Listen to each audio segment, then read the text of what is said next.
नमस्कार दोस्तों, किताब घर के अगले एपिसोड में आप सबका स्वागत है।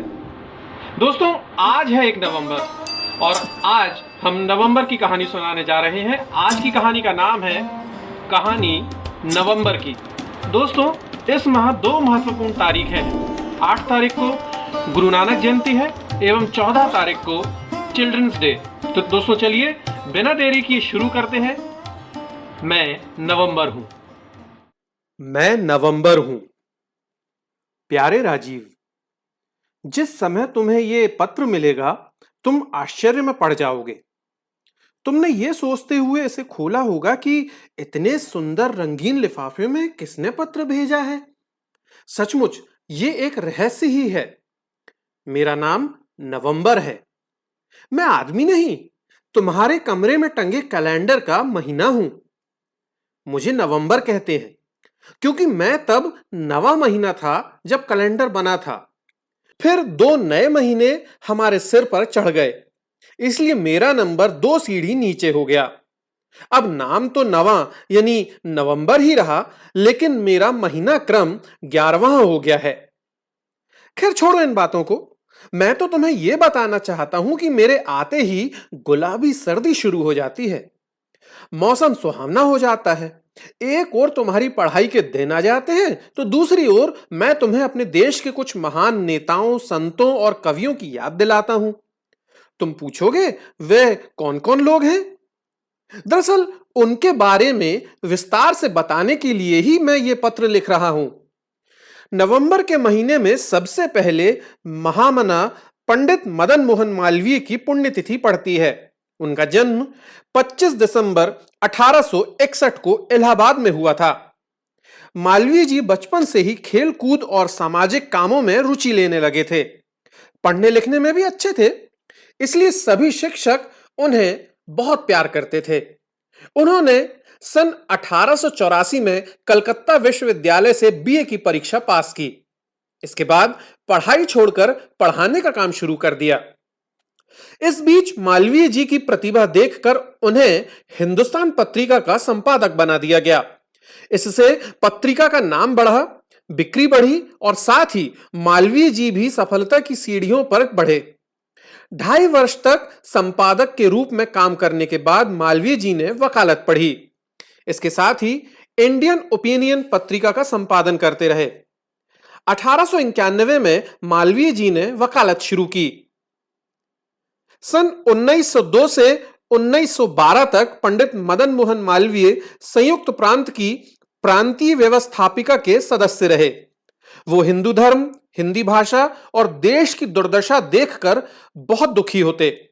उन्होंने सोचा कि इसका एक ही इलाज है कि देश के विद्यार्थियों को ऐसी शिक्षा दी जाए जिससे हिंदू धर्म और संस्कृति ऊपर उठे, हिंदी का सम्मान बढ़े और देश उन्नति करे। इस विचार को उन्होंने हिंदू विश्वविद्यालय के रूप में स्थापित करने का निश्चय किया। पैसा न था, इसलिए लोगों से इस पवित्र काम के लिए भीख मांगी। देखते देखते करोड़ों रुपए इकट्ठे हो गए। 4 फरवरी 1813 को इस विश्वविद्यालय की नींव रखी गई। फिर जब यह विश्वविद्यालय आरंभ हुआ तो मालवीय जी का बहुत बड़ा सपना पूरा हो गया। इसके अलावा मालवीय जी देश की राष्ट्रीय समस्याओं में भी रुचि लेते थे। सन 1931 में आयोजित गोलमेज कॉन्फ्रेंस में भाग लेने के लिए वो गांधी जी के साथ लंदन गए थे। सन 1942 में आपने क्रिप्स मिशन का विरोध किया था। वो सदा विद्यार्थियों को चरित्रवान, सद्गुणी, निर्भीक और समाज सेवी बनाने के लिए कहते थे। 12 नवंबर 1916 को उनका निधन हो गया, किंतु काशी हिंदू विश्वविद्यालय आज भी उनके स्मारक के रूप में मौजूद है। इसके बाद 14 नवंबर को जवाहरलाल नेहरू का जन्मदिन पड़ता है। बच्चे उन्हें प्यार से चाचा नेहरू कहते थे और चाचा ने भी अपने प्यारे भतीजों को अपना जन्मदिन दे दिया था। उसे अब बाल दिवस के रूप में मनाया जाता है। जवाहरलाल नेहरू का जन्म 14 नवंबर 1889 को इलाहाबाद में आनंद भवन में हुआ था। पिता मोतीलाल नेहरू मशहूर वकील थे। प्रारंभिक शिक्षा पूरी करने के बाद बालक जवाहरलाल को इंग्लैंड भेज दिया गया। वहां के हैरो स्कूल से उन्होंने एंट्रेंस की परीक्षा पास की। फिर कैम्ब्रिज विश्वविद्यालय के ट्रिनिटी कॉलेज से बीए और उसके बाद बैरिस्टरी की परीक्षाएं पास की। भारत लौटने पर जवाहरलाल नेहरू ने वकालत शुरू कर दी, किंतु इसके साथ ही राष्ट्रीय समस्याओं और आजादी की मांग की ओर भी उनका ध्यान गया। जब सन 1912 में पटना में कांग्रेस अधिवेशन हुआ था, तो नेहरू जी ने भी उसमें भाग लिया। धीरे धीरे महात्मा गांधी का प्रभाव उन पर पड़ने लगा। सन 1916 में जब लखनऊ कांग्रेस में गांधी जी से मिले तो उनके शिष्य बन गए। बस इसके बाद से जवाहरलाल नेहरू आजादी की लड़ाई के सिपाही बन गए। सन 1921 में असहयोग आंदोलन में भाग लेने के कारण 6 महीने की जेल हो गई। फिर 1923 में विदेशी कपड़ों के खिलाफ आंदोलन करने के लिए सजा हुई। इसी बीच उनकी पत्नी कमला नेहरू बीमार पड़ गईं। इलाज के लिए उन्हें स्विट्जरलैंड ले गए, वहीं उनका निधन हो गया। सन 1928 में जवाहरलाल नेहरू ने पूर्ण स्वराज्य का नारा बुलंद किया। 1929 में रावी के किनारे पूर्ण स्वराज्य का प्रस्ताव पास हुआ। 1930 में नमक कानून सत्याग्रह में भाग लेने के कारण फिर जेल जाना पड़ा। गांधी जी के नेतृत्व में स्वतंत्रता आंदोलन जोर पकड़ चुका था। जवाहरलाल नेहरू उस आंदोलन के सक्रिय कार्यकर्ता थे। फलस्वरूप 1940 में आपको 4 वर्ष की सजा हुई। 15 अगस्त 1947 को देश स्वतंत्र हुआ। जवाहरलाल नेहरू पहले प्रधानमंत्री बने। उन्होंने देश की उन्नति के लिए योजनाएं बनाई।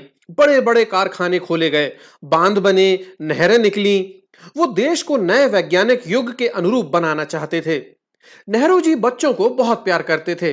बाल दिवस के रूप में मनाया जाने वाला उनका जन्मदिन बच्चों के लिए खुशी का दिन होता था। जगह जगह खेल कूद, बच्चों की प्रतियोगिताएं, नाटक आदि का आयोजन किया जाता था।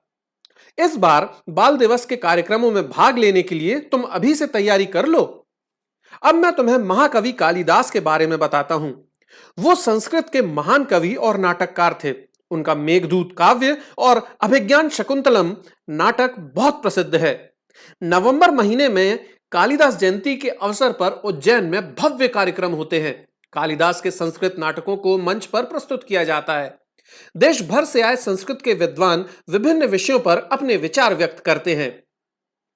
नवंबर में ही गुरु नानक देव का जन्मदिन मनाया जाता है।